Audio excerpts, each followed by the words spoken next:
C'est dans ce service de soins de suite, un service de gériatrie, qu'une femme de 70 ans est restée hospitalisée plusieurs semaines alors qu'elle était atteinte de tuberculose.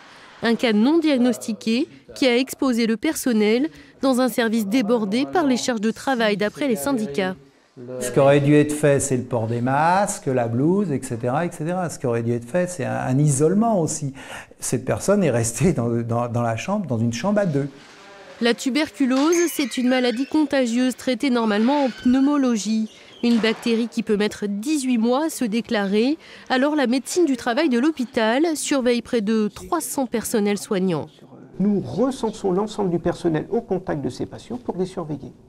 Donc c'est un protocole habituellement mis en place dans l'établissement et bien rodé.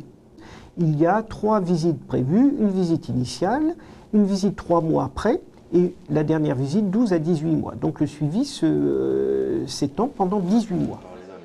2 aides-soignantes d'une trentaine d'années ont donc développé la maladie et suivent un très long traitement antibiotique. Leur environnement est également pris en charge, mais il n'y aurait plus aucun risque.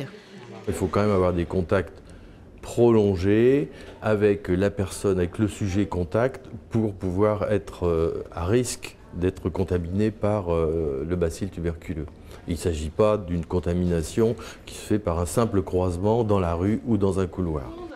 Une 3e femme est actuellement hospitalisée en pneumologie, mais le diagnostic de tuberculose doit encore attendre 40 jours pour être posé ou abandonné.